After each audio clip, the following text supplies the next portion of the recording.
The TC America, powered by Skip Barber series, comes to its final weekend with all three championships buttoned up, which turns this weekend into a race for glory on the biggest stage in North American motorsports. Hello and welcome to the Indianapolis Motor Speedway, where the sun is beginning to set behind the massive grandstands.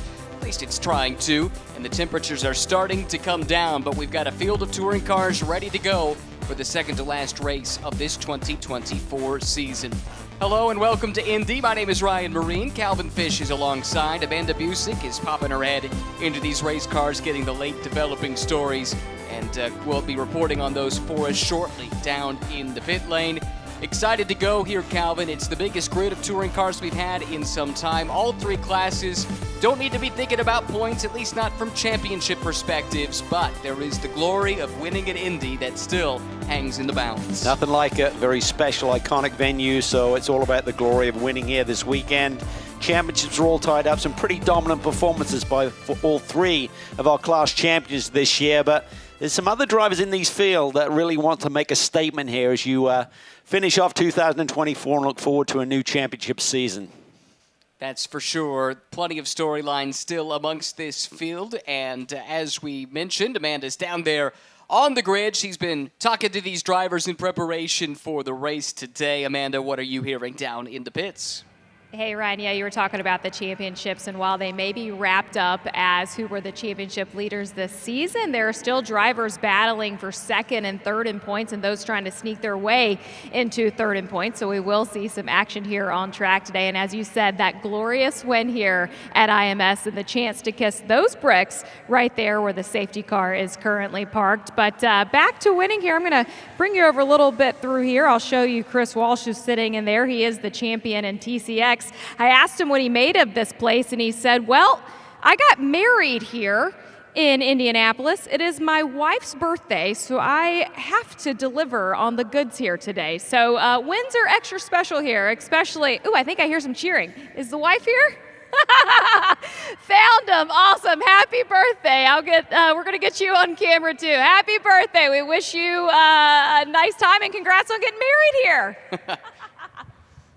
Yeah, thanks, Amanda. Awesome. This truly is a family sport, especially at the touring car level. We've told those stories all throughout the course of the year.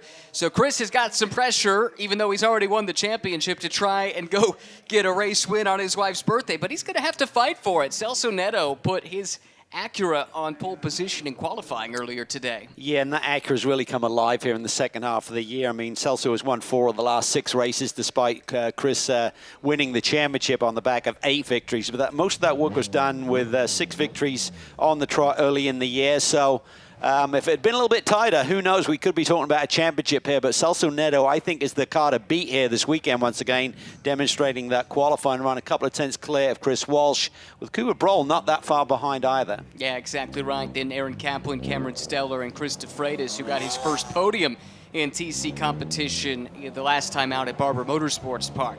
In the TC class, what a weekend it was for Jeff Rica. His car went up in flames in practice. This was at Barber, and he had to step into a teammate's car, but was able to get the job done, clinch the championship.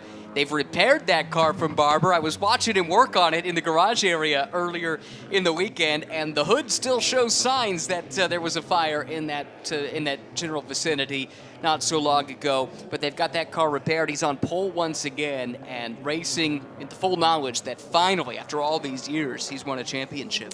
Yeah, really cool. Just a big smile on his face after that, finally getting across the line.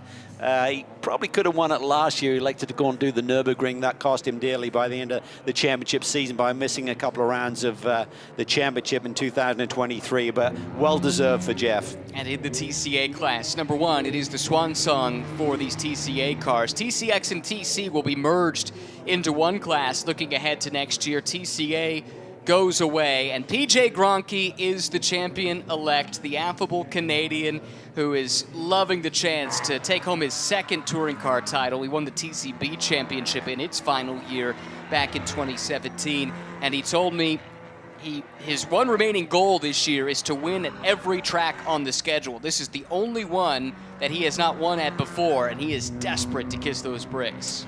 Yeah, well, he was certainly really quick this morning in qualifying, over a second clear of the rest of the field. So nice clean race. He should be able to get it done and tick that final box. No question about it. And some newcomers, or returners I should say, that are running partial schedules in the TC ranks. Good to have Connor Luttrell, as well as Ron Zaris and Vin Anatra back with the Gen Racer Hyundai operation that Jeff Rica heads up.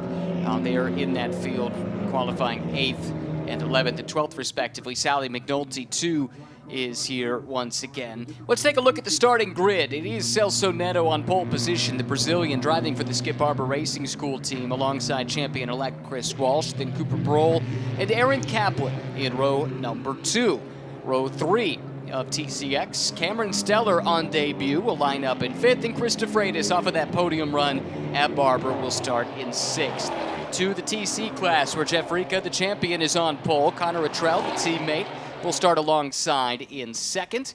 Row 5 of the grid sees Christian Pericarpi, hometown boy from just west of Indianapolis, and Sally McNulty lining up in the 4th position. Then in 6th, Ron Zaris and Vin Anatra, 2 teammates and business partners as well. They line up 13th and 14th overall ahead of Scott Thompson in a Mini, and Chris Valdez making his return. Haven't seen Chris in a little while, but welcome back to Chris. He'll start in 16th. Then to TCA, PJ Gronke on pole, Alex Garcia alongside in the lone Honda in the TCA field. Then the Canadian touring car veteran Alan Lozier will start next to Bruce Marine, and out back a single newcomer, I should say, Andy Sellers, originally from Pittsburgh, now calls Indianapolis home. He'll start in 21st, battling brake issues in qualifying. Those are sorted, and he's ready to go for his first ever pro race here today. I think that TCA battle could be good here. A lot of cars really close together, so it should be fun. Yeah, I agree completely. 4 minis plus the Honda from Garcia, who's been a busy guy here this weekend. In fact, he's running in 3 series this weekend. He's making his GT4 America debut, and on Sunday, he's going to run 3 races back to back to back, from GT4 to GR Cup to touring cars. Maybe not in that order, but those 3 on Sunday will run in rapid succession, and he's in all 3. Wow. Be some adjustment going on the fly. I should say so. We'll keep an eye on his story, but he's been a bit of a revelation since joining TC America midway through the season. He's been the one who's been able to take the fight to PJ Gronke, the champion-elect, on occasion. We'll see if he can do it here today. Pace car has pulled away. On the Rova pole position is Celso Neto in the Skip Barber liveried Acura, left-hand side of the screen. And he's got the BMW of Chris Walsh alongside. They enter the VP acceleration zone, and we wait for the green flag to get the touring car racing at Indianapolis underway. Cars jumping out of line. Don't think race control is going to like that, but the green flag does wave, and it's a drag race down the front straightaway. It's 3 wide in TCX. They're fanning out in TC as well. Celso Neto with a challenge around the outside from Chris Walsh. The BMW very aggressive in the early going, and he grabs the lead into turn number 2. Yeah, it's a really nice move there. He just kept it together. The tires aren't fully in their operating window, but Chris just had enough grip to make it work there aboard the BMW. Walsh to the point. Celso Neto feels like he's going to need to get in front and stay there, and if he's going to have success, he thinks the BMW will be strong late in the going, but the BMW gets to the front of the field here on the opening lap. Looks like Jeff Rica was able to control the TC start. He leads the way. Neto down on the inside, total sand. Whoa. And that clears Walsh out. That opens the door for Kaplan to go on the attack down. That's the green-nosed BMW side by side with your 2024 champ. Wow, that was really late braking there by Celso. Total kind of Scandinavian drift there into the corner, but keeps it together.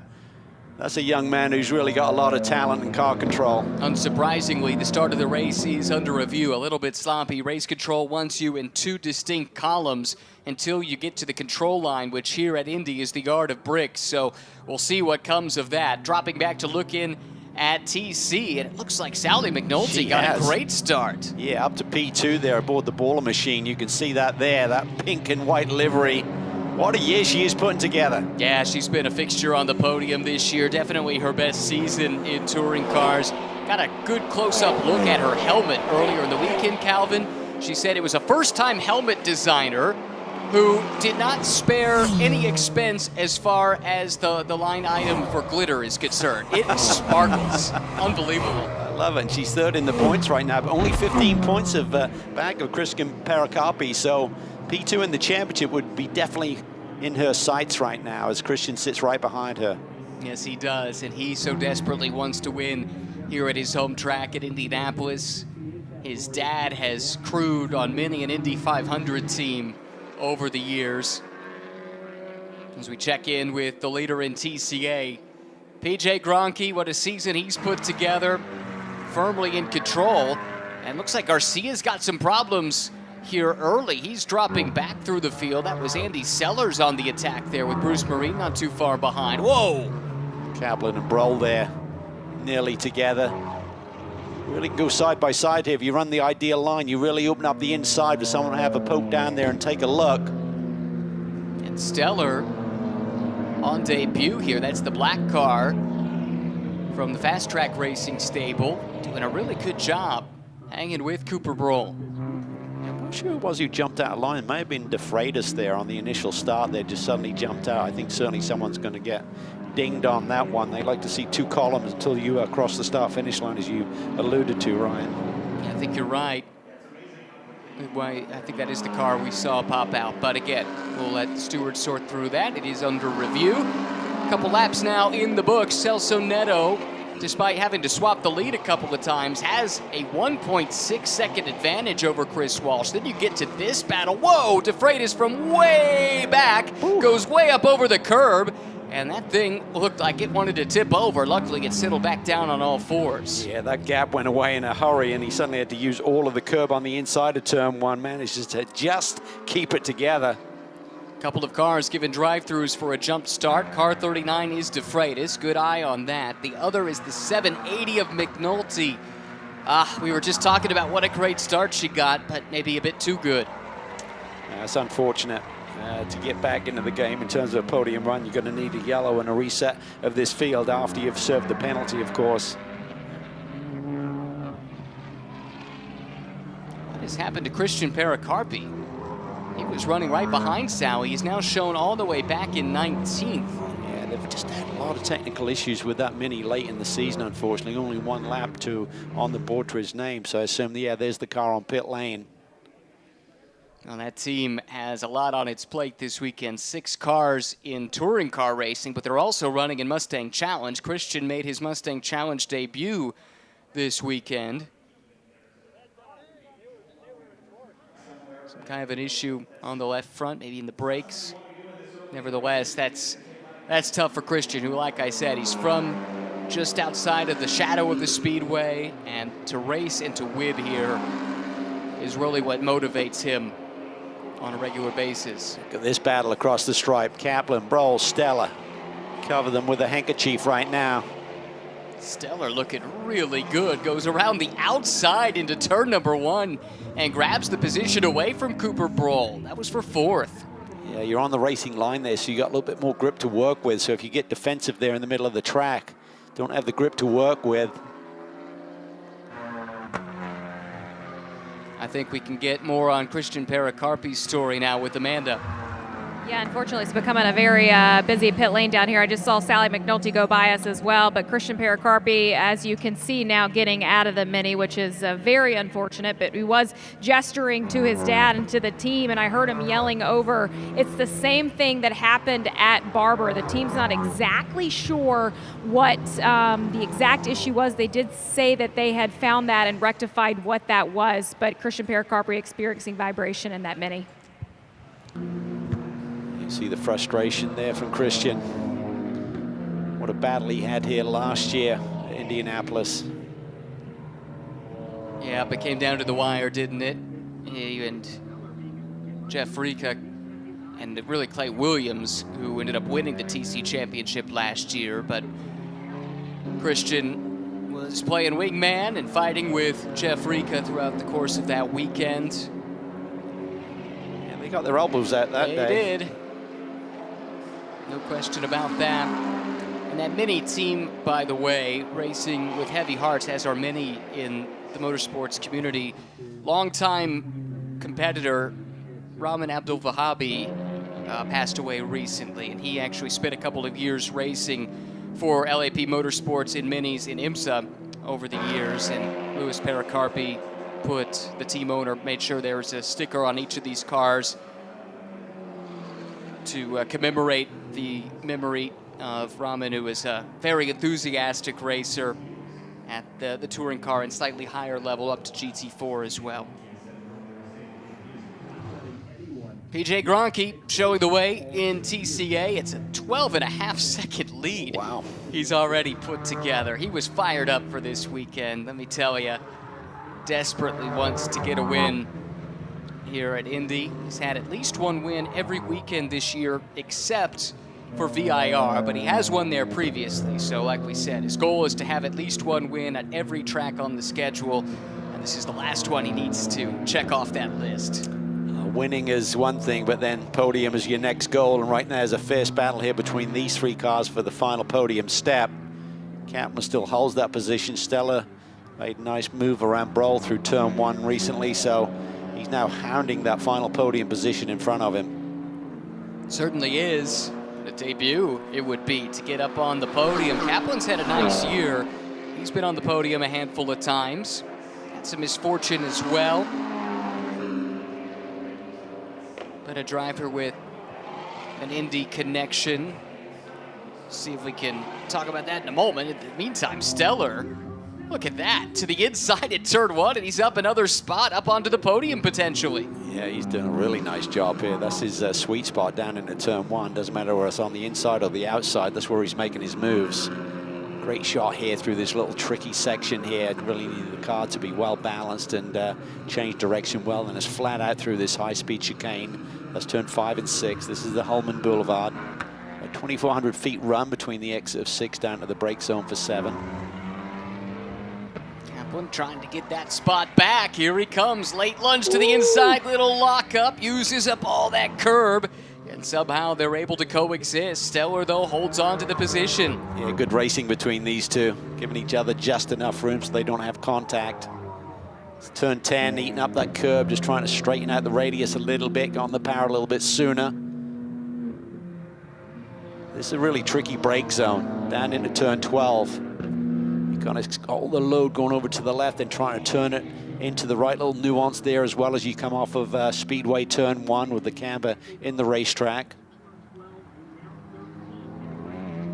Mentioned the Indy connection for Aaron Kaplan. His father was a longtime crew member in kart racing, including with Bill Alsop when he was the 1981 kart championship runner-up. So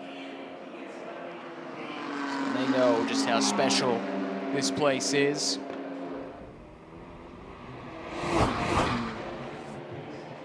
Great shot. Kaplan really deep. Whoa, nearly into the back of Stella there. Yeah. I thought he was going to hit him right at the point as he's turning in. That would send him into a spin. Just keeps it together.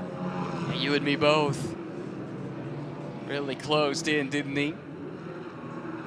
Sometimes, especially for a driver like Stellar who's making his debut at this level, you know, it's one thing to chase somebody, but now you're up by yourself and you've got to execute the lap time with somebody breathing down your neck. It's a different challenge. It is, but he's sort of like handling that nicely. Really great run through 4, 5, and 6 there to gap Kaplan a little bit more by the time they got to the next brake zone.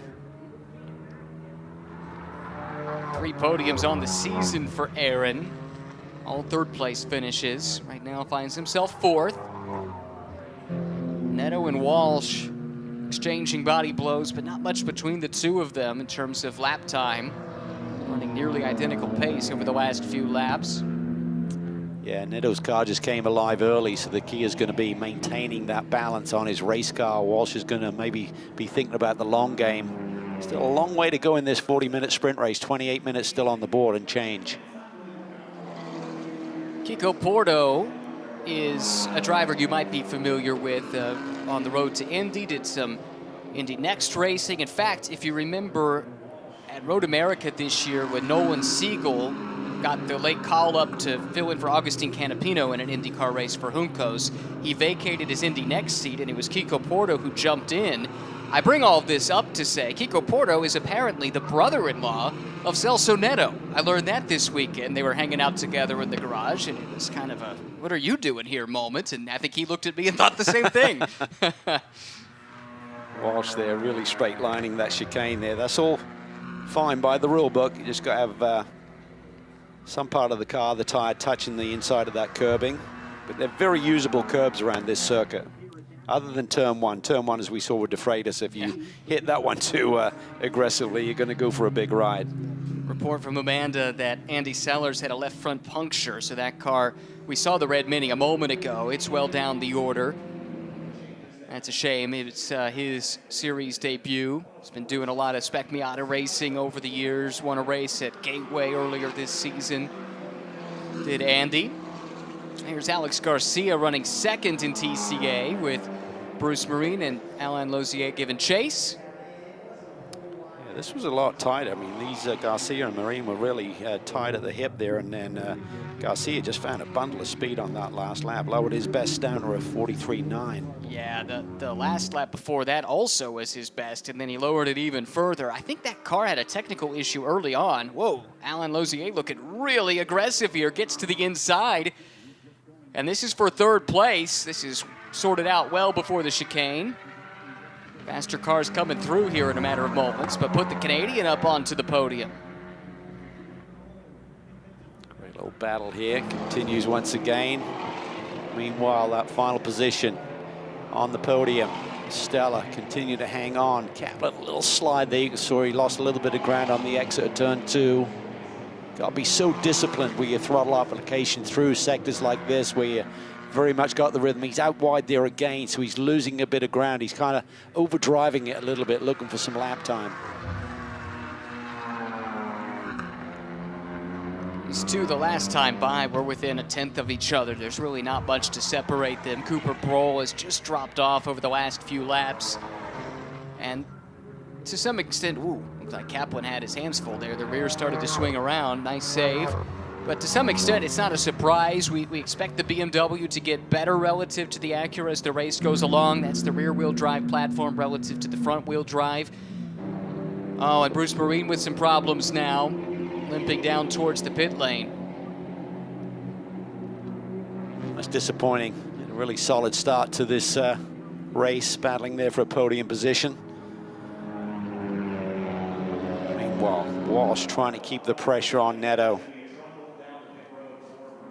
Neto has really made a statement here in the second half of the year as this car has come alive for him.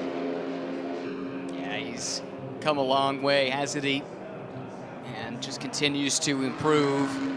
These two have put on good battles all year long, and I will say this, the pendulum has started to swing back Chris Walsh's way over the last few laps. I've been watching their lap times. Neto upped the pace again on the last lap and only lost about a tenth. But prior to that, as you could see on this graphic, Walsh was starting to reel Celso in. And now this is not an unfamiliar position where Walsh has been trying to find a way by Celso. He gave him the nickname the Brazilian Minister of Defense earlier in the season because he is stout in his defense, but the two have a nice friendly rivalry brewing over the course of the year. Yeah, Celso's pretty feisty. I like the way he goes about his racing. He's aggressive, but keeps it relatively clean. We did have that moment at Barber where he was a little too aggressive in terms of lapping some traffic there. Or trying to take advantage of the traffic, should I say, and got into Chris, but drew a penalty on that one, but nonetheless, he goes about it in the right way. He's focused forward. He wants to win races. He's trying to make a huge statement here. Yeah, I think you can write that one off to some desperation. He was backed up against the wall from a points perspective and was just doing what he needed to do to try and stay in the hunt. Needed to finish ahead of Chris to keep the championship alive at that stage. So there was some controlled aggression there, that's for sure. Chris, they're having to work the wheel a little bit through 14. Bit of a rear slide there, bit of oversteer coming through that final corner, it looked like. Slight edge to Celso on that lap. Yeah. The lead has stabilized at about 1.3 seconds. Cameron stellar in third, running only 0.4 of a second off the pace of these two. That's really encouraging for him tomorrow. And does PJ Gronke have a problem now? He does. Left front. Oh, wow. My goodness. Talked about wanting to win here and tick the box.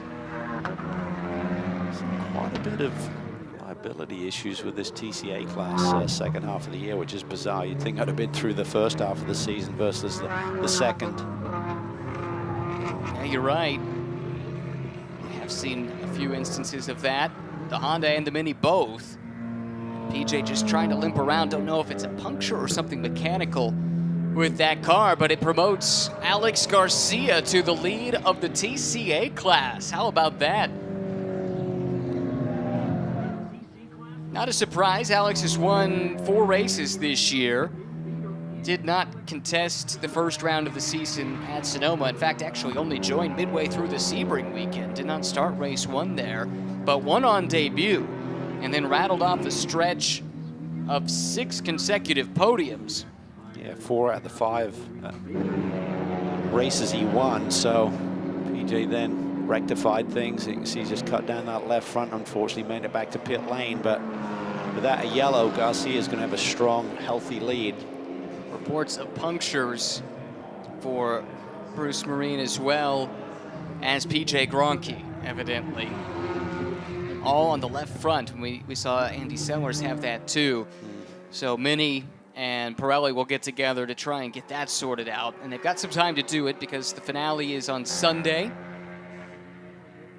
with the Indy 8-hour taking up much of the day tomorrow. But tough luck for the LAP Motorsports team.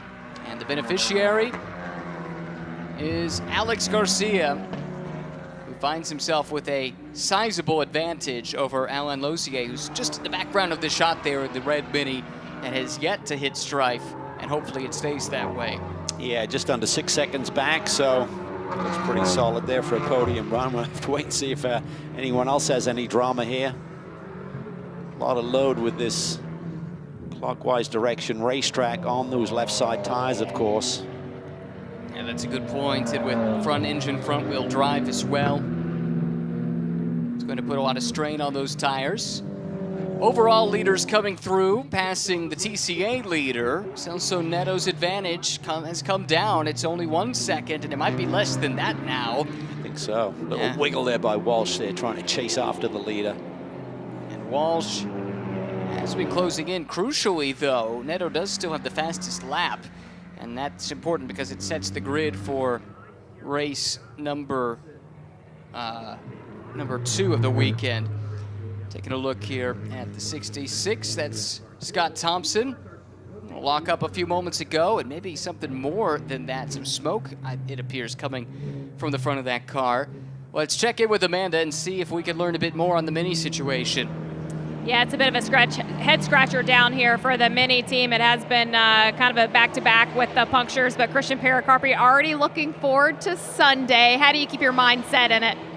Yeah, it should be pretty good. I've been super busy this week with running Mustang Challenge on top of this stuff, so ran that race today and hopped in the Mini not even an hour after. So unfortunately, we had an issue from, I think, our wall contact at Barber come back up. So we thought we had fixed it and felt good in practice and felt good in qualifying, and first lap of the race got a massive vibration. But yeah, I'm excited for Sunday. My girlfriend's coming out, and the whole family's coming out, so I'm pretty excited. So try to put on a good show for them. Talked about his battle here in Indianapolis before, wants to be able to put himself back in that position for a shot at an overall win here in Indy. Yeah, thanks, Amanda. Yeah, it's so strange, isn't it? Everything goes fine during practice and qualifying, and then manifests itself lap 1 of the race, when it really matters. I think Amanda said it best, the head scratcher. You know, as a team, you think, okay, we're over that. It should have reared its head immediately when we got back on the racetrack here this weekend. It didn't, and then it comes back to bite you. So they'll regroup over the course of Saturday, and hopefully have Christian a strong car for the start of the race on Sunday morning. Good to see Christian moving around all right, jumping in and out of those 2 cars that he's running here this weekend. A couple weeks ago, I saw him, and he had a big limp, and he'd hurt himself playing pickup soccer. He said, man, getting old's no fun. I said, how old are you? That's not fair. Yeah. You're not allowed to complain about that. Crazy when you hurt yourself trying to stay fit. Right. It's kind of an irony there. And his dad, who runs the team, just kind of rolled his eyes. Oh, my goodness. Well, heartbreak for him today, but hopefully they can get that rectified with a whole day to work on the cars tomorrow. And the finale coming up on Sunday. Good battle, though, for the lead. I tell you, it's been this way most of the season between these two. Really from the midpoint of the season on, as everyone started to dial in this brand new Acura Integra Type S TCX car, get that balanced up against the BMW, and it's put on a really good show. It really has, and I'm looking forward to next year with the combination of TCX and TC all in one cars. Sad to see TCA go away, but I think the time is right to change the format a little bit, and hopefully we'll see the majority of this pack of races back for 2025. Shorter races as well, coming next year, 25 minutes rather than 40. And on some weekends, I think it's 2 of the 7, it will be a 3-race weekend rather than 2. So certainly a change in philosophy, but in a lot of respects, it's following the ethos of touring car racing, short and sharp with lots of action in a small package. Keep it spicy. Jeff Rica, smooth run for him with a 4.5-second lead over his teammate. Such a solid year, 7 wins, 3 podiums of the 12 race championship season coming into Indianapolis. So he's really been the dominant force over the last couple of years, but just came up shy last year by electing, as we said earlier, to miss that round early in the season. Couldn't recover from that.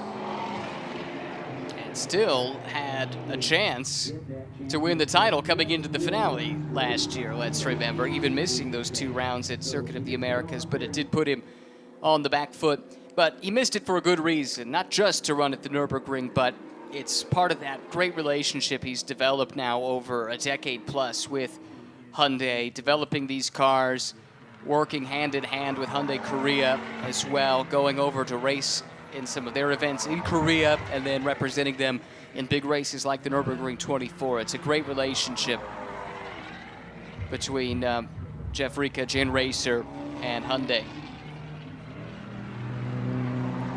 Yeah, and he's one of those drivers, he's working hard. I mean, his customer racing program is so important to him to kind of keep the doors open and allow him to race as well. But, you know, typically he's working on other cars other than his own just to make sure that everyone's out there in force. So it's a real testimony to the passion that he has for this sport. Great to see him get that championship title.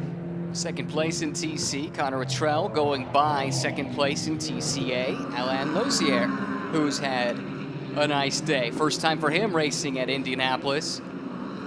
Hasn't been racing as much in recent years, but he said, look, last year of the class might be my last chance to do it. I gotta go race at the Brickyard.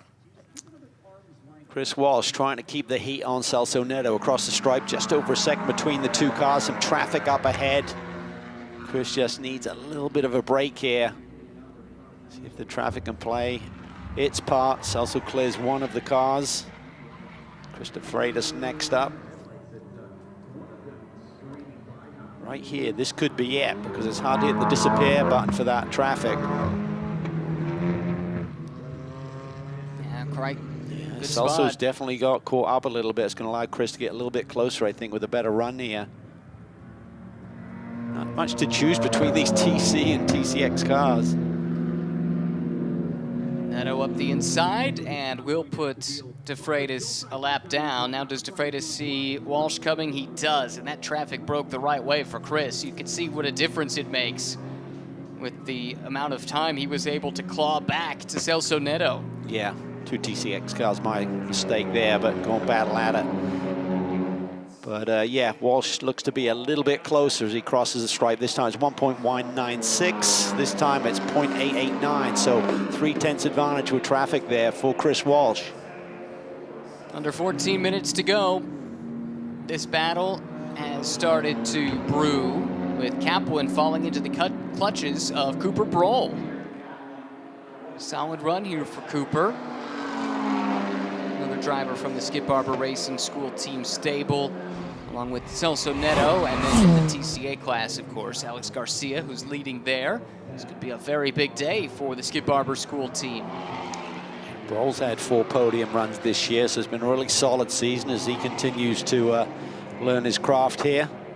He's getting closer here to Kaplan. No Kaplan's doubt about car it. seems like it's really started to slide a little bit. I thought initially he was overdriving it, but maybe he's just lost the balance in that BMW. And Broll looking very threatening here, very smooth onto Holman Boulevard now. Great passing opportunity at the end of this straightaway. Kaplan won't cover off the inside. Broll has thrown it up the inside a few times here today. He'll try it again. Woo, look at that car squirm, but he's able to get to the inside of Kaplan. It's not over just yet, though. Kaplan's got the inside if he can hang tough. The car was certainly dancing on its nose there into that brake zone for turn 7. Nicely controlled there by Cooper, and makes the move. That is for 4th and 5th in the TCX class.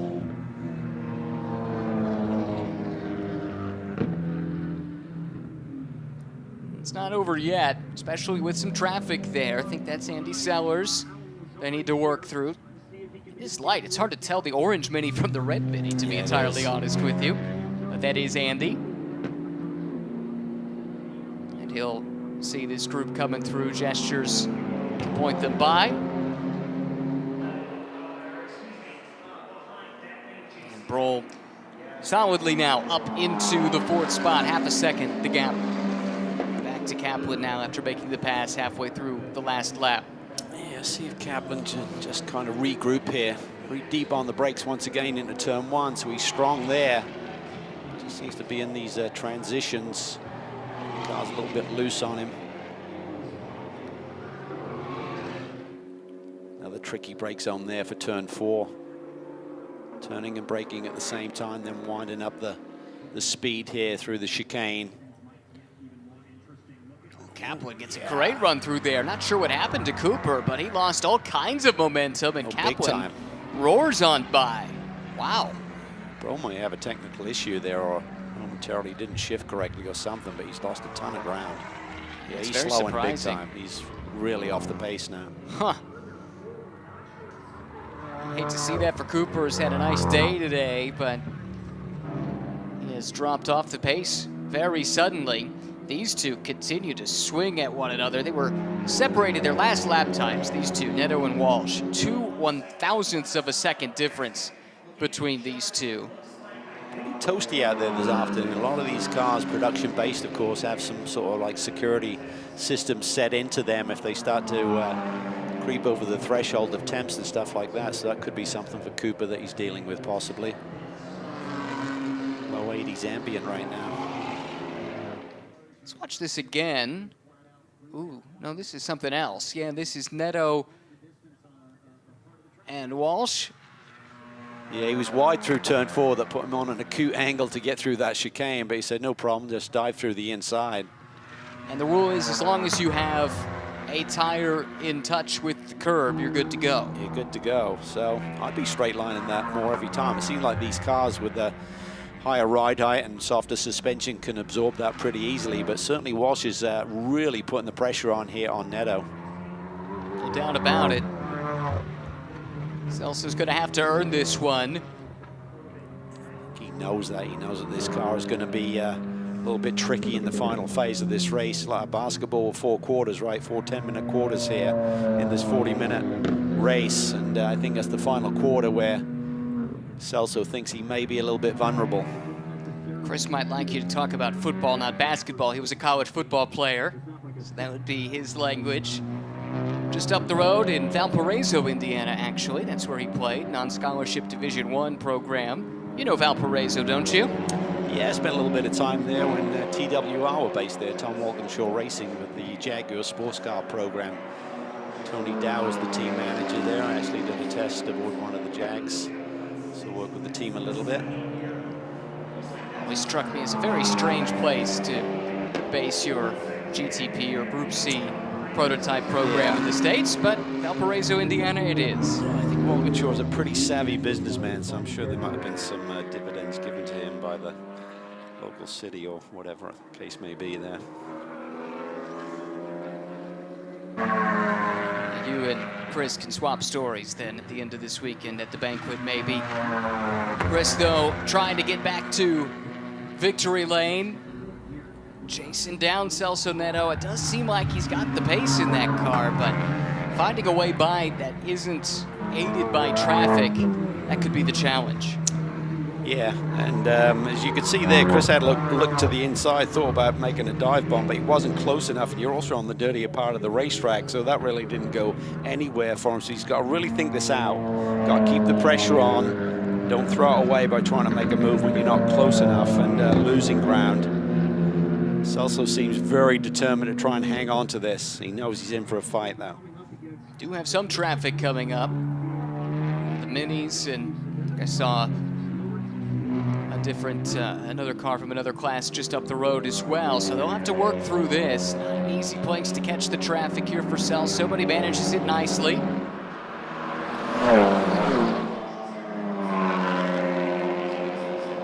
6/10 last time. This time it's right at the same number. Nothing to choose between these two drivers, setting lap times within hundredths of a second of one another.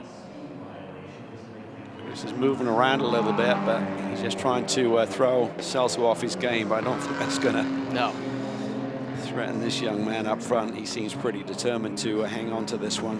No, not at this stage in the season or in Celso's career. There you can see Walsh 2 laps ago did make some headway, but other than that, I think there was some traffic involved in that situation. Other than that, though, practically even between the two. Great shots here, looking down Hellman Boulevard into that brake zone for turn 7. Probably the bumpiest part of the racetrack is right there as you're slowing things down. Chris is just praying that he'd be close enough to maybe take advantage if Celso gets balked here in traffic. We speculated there might be a problem for Cooper Broll, and this tells you what you need to know. Car is in the pits, the hood is up, and that's a shame because he was running in 4th position, having a great fight with Aaron Kaplan. I think we can learn more now with Amanda down in the pits. Yeah, what they're going to be assessing under that hood there is a misfire within this Acura, hoping that they can get Cooper back on track and ready to finish this last quarter of this race, guys. Appreciate it, Amanda. Walsh with a nice run. Yeah, he's close. Celso knows he's there. Yeah. Immediately goes on the defense. What Chris needs to do is to make Celso take that inside lane. He's going to have to brake a little bit earlier. Not be able to charge the corner. Well, remember what he did on the opening lap. He was Look late on at the this. brakes around the outside into 1. They nearly banged doors at the apex, but Neto hangs on to the spot. You can see the difference in braking performance if you're on the racing line versus protecting. You just can't get the car slowed down as efficiently, and that makes you vulnerable. This is the most vulnerable Celso Neto has looked since the opening lap of the race, where Walsh did take the lead, but Neto took it back right about here, coming down Holman Boulevard into turn number 7. Neto again feeling the heat, guards the inside. Walsh again late on the brakes, trying to pull alongside, but Neto won't let him through. Does leave him just enough room. Wow, what a moment there, leaving skid marks behind, but able to keep Chris Walsh at bay. I like what Chris Walsh is doing. He's establishing his line over on the racing line. As Neto's off the road, he's going to lose performance there in acceleration, and Walsh pounces immediately and takes the lead back. Finally, after heaping pressure on for the better part of 40 minutes, Chris Walsh gets the mistake he needs, and he is through. The champion-elect back to the front in TCX. Yeah, I think Neto's just struggling to keep those front tires underneath the Acura. Little wiggle there from Walsh. He's now vulnerable. Neto gets a run back at him. This is the way it's been all season long, folks, between these two. They've been the class of the TCX field. Chris Walsh comes away with the championship. That's all taken care of coming into this weekend. But who will kiss the bricks here at the Indianapolis Motor Speedway? They're going to split Alain Lozier. Can Neto make a dive up the inside? No, he cannot. Too far back, and Walsh will consolidate his advantage. Yeah, Walsh, really nice job with his braking performance there. Hit his marks perfectly, knowing that Celso was somewhere there down at the inside. When you're 2 or 3 lanes over, it's hard to really figure out where that competitor is. Didn't face Chris Walsh at all. Oh, Celso looks like he's driving angry here, throwing that Acura around. He knows he's got to get back in front before Walsh has a chance to drive away. Gets a nice run through the chicane, and Walsh will go on the defensive down the straightaway. There is some debris offline. Neto doesn't see it. He's going to go over it. Don't think he hit it. Now, do they make contact? Yes, they do. Neto and Walsh door-to-door again at the end of Holman Boulevard, and it's not over yet. Oh, that is so close. This is fantastic racing here. What a move by Celso. Under-braking once again. And Walsh dives down over the curb in turn 10, takes it back. And uses him up a little bit on corner exit. Neto tries to fight back to the inside, but Walsh shuts the door. Now, can he make the pass into the infield section once again? Neto shows the nose, but Walsh is good enough on the brakes not to give him too much of an opportunity. So hard to do it there in turn 12. Typically, it's going to end up with tears because you're just going to plow into the side of the other car there as you try and negotiate the corner. So Celso wisely gave that one up. Absolutely top-notch stuff from the top two guys in TCX all season long. 2.5 minutes to go. We're looking at 2 laps to go here in the second to last race of the season here at the Brickyard. Sun starting to set on the season and on the day. Neto again looks to the inside, but Chris Walsh shuts the door on him. Yeah, there's just no grip down there on the inside, and Celso recognized that. He had to give it up. He had the line, but knew he wasn't going to make the corner. Watch out for turn 7, Ryan. He's trying to just set him up here, keep it nice and clean. Oh, Walsh is wide, and that car is squirreling underneath him. He goes way wide, and that's inside the curb as well. It's side by side through the grass onto Holman Boulevard. This is for the lead and the win at Indy. Yeah, that was wild. Walsh has run really wider and wider through turn 4. That puts him on the wrong line to attack that chicane.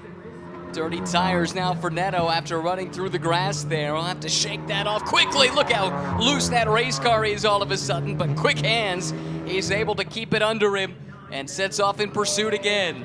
Well, ironically, I think that mistake Walsh may win in this race, because I think otherwise Celso was in a great position to pounce down into turn 7, but that threw him off his game, getting out there in the weeds. White flag next time by. Let's look at this again here, Cal. Just so wide there through turn 4. No way you can make this corner, and Celso has nowhere to go with it. Now, was he inside of track limits? He was not in contact with that curb at all times. It's a tight one. It's a very tight one. 1 minute to go. White flag is out. Chris Walsh leads Celso Neto for one more lap here at Indy on the second to last race of the season. Cooper Brohl's delayed race car is just up the road. Neto's car really recalcitrant under braking, but he does a nice job to handle it, continuing to put the pressure on Chris Walsh. Celso almost backs it into the corner, doesn't he? Just that Totally. little weaving around there, dancing the car on its nose there into these brake zones. Traffic up ahead once again. How does this play into the action? And that's Neto's teammate, let's remember, Cooper Brohl. And the other team car, the leader in TCA, will be the next car that they catch before the lap is done. Walsh has some breathing room this time. He's flashing those headlights so the traffic ahead knows that he's coming. Neto closes in, but he's not in a position to make an attack here at the end of Holman Boulevard. What a fabulous race. Does Celso see an opportunity here in traffic? Does he cut through one of these curbs here to try and make a move? Walsh is balked. Celso looking for a way through. Walsh clears the traffic. Garcia stays wide, but Neto gets a better run, and he's to the inside of Chris Walsh. Coming up into the south end of the oval, Celso Neto back to the lead in Indianapolis with just a couple of corners to go. Walsh looking around the outside now as they dive back into the infield. They're side by side, but Neto keeps him behind. Just 2 corners left to negotiate. Next is the right-hander up onto the front straightaway, and Celso Neto prevails in a duel with Chris Walsh and takes race 1 of the weekend at the Indianapolis Motor Speedway. Celso Neto and the Skip Barber Racing School team will kiss the bricks. What a motor race. That last 5 minutes was fantastic. Alex Garcia takes his first win since VIR in the TCA class. Congratulations to him. And totally separate from all of that drama, Jeff Rica, a controlling drive. He's got a 5-second lead in class, diving up the inside of the TCA traffic. He is en route to yet another win in this fabulous championship season. Yeah, just dominant performance here by Jeff Ricker. Cherry on the top of the championship cake. Up onto the front straightaway and to the yard of bricks. He'll go down to the pit wall to thank the crew. Jeff Ricker is an Indianapolis race winner. Now we wait for his teammates. It's like Atrell comes home in second. Taras and Anatra, close friends, getting the chance to race together here this weekend. They're fighting for third and fourth in the class. But what a race it was in TCX. Neto and Walsh must have swapped the lead 6 times. Incredible. Just really hard, aggressive racing, but not dirty. I love to see it. Let's head down to Amanda for some news. Yeah, guys, that battle between Celso Neto and Chris Walsh was so exciting, but I did want to get in this story towards the end of this race. You're looking at that 23 of Cameron Steller in just his first race at 16 years old. He will record this as a podium for himself. I was talking to Toby Grahovic. He's with Fast Track Racing, said that he's known him since 14 years old, and they're working on a 2025 plan, and a podium might just be the answer. It's a good place to start. Thanks, Amanda. Great debut for young Cameron Steller with Fast Track Racing. Was in the wars early in the going, but solidified himself in third and never looked back. Really great run. Yeah, really solid day for him, but that battle up front was just magic stuff there by both of those drivers, putting it all on the line for the win. 0.6 of a second, the margin at the stripe, but that does not tell the story. It was nip and tuck throughout the race. Celso Neto, Chris Walsh, what a battle they had and what a show they put on for us. Cameron Steller will finish third in his debut. He'll get a podium. Jeff Ricker, your winner in TC ahead of Connor Atrell and Ron Zaris. Then in the TCA class, Alex Garcia comes through to take the victory. Jake Ronke did end up overhauling Alain Losier for second place in the race, and his bid to win at every race on the schedule will have to wait until Sunday. Long day to think about it. He was in control of this race until the tire issue, of course. Tough day for a couple other of the mini drivers, with Scott Thompson and Christian Pericarpi both with issues, and that dropped them out of the TC battle. But they'll go back to work, and they've got a day to work on things tomorrow ahead of the finale on Sunday. Well, cannot wait to hear from this young man. Celso Neto, what a drive. P1. P1 indeed. Well done to the Brazilian. An amazing battle. Apologies for the language in the background there, but an amazing battle. Christian Pericarpi comes in to celebrate. That's cool to see. Oh, what a great performance, and just can't wait to hear what he has to say about going wheel to wheel with Chris Walsh for multiple laps today. Good day for the Skip Barber organization there. Yeah. And TCX and TCA. Joe Manito, the team manager, leads up that program.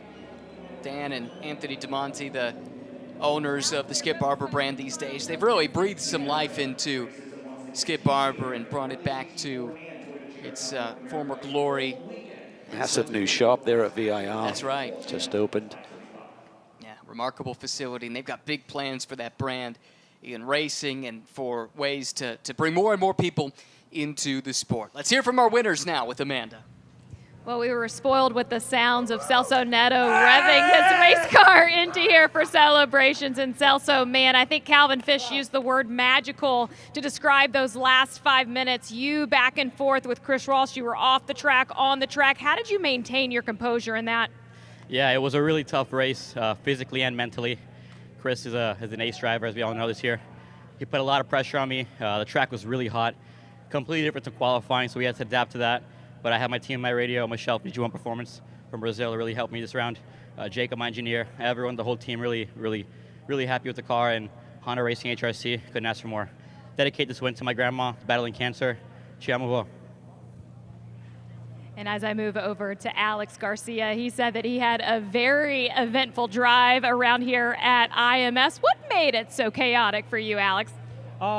The fact that I'm doing triple cent this weekend, driving the GR and the GT4 and the TC, so all the seat time on the track really pays out, and just keeping your head down and just taking one turn at a time and just focusing on your own race. You never know what happens. It's not done until the checker flag. Congratulations to Alex Garcia and Skip Barber Racing on their wins here at IMS, and Jeff Rico with the team by the wall to celebrate your win. Why does that view never get old when you see them there for you? Oh man, so yeah, to have a 1, 2, 3 Hyundai, it's priceless. This is awesome, because this is the first for as ever in SRO to have Hyundai sweep the podium, and it was something that we came in this weekend thinking we're going to be on the down foot because of the temperatures and such, but Mother Nature helped us out this time and got us some heat, and yeah, this was an amazing drive. I really appreciate all of the guys at Hyundai, USA, Korea, my team at Lukamali that puts me here, so, and more icing on the cake for the championship. So, as driver, as team owner, and as a guy that works on these race cars, this one seems a bit emotional. Why? Oh yeah, I mean, we put our heart and soul, my wife and I, this is our business, right? So to see what we work so hard, sweep the podium, that's like something that you just don't get, and to have that emotion, to share it with others, and especially my team, is just awesome. Congratulations to Rika Autosports on a fantastic day here in race number 1 in TC America right at Indianapolis. Outstanding result for the whole team. And again, you can see what it means, especially at this level, when so much personal resource goes into going racing. To have this kind of success is special. Here's a look back at a frantic first race of the weekend for TC America. We had action from the word go, including Chris DeFreitas going up on 2 wheels there for a moment. Cameron Stellar, just 16 years old, races his way into podium contention with that move around Aaron Kaplan. He would hold on for that spot. Heartbreak for the champion-elect in TCA. PJ Gronke with the puncture. A number of his many teammates had some issues today as well, and that helped boost Alex Garcia to the front, and the lead he would not relinquish. Same story for Jeff Rica, who had a smooth day. Not so smooth at the front of this, though. It was a feisty battle between Celso Neto in the Acura, Chris Walsh in the BMW. It looked like this was the moment that was going to open the door for another victory for Chris Walsh, but Celso Neto was able to put his head down, got his way to the lead. They swapped the position multiple times over, but Neto ultimately was able to prevail. That was with 2 laps to go, side by side and through the grass, and then traffic had a part to play in the way this one played out as well. Neto got to the inside on the final lap and was able to hang on for the win in the TCX class. 1 race remains in the TC season. That'll be on Sunday. We'll see you then.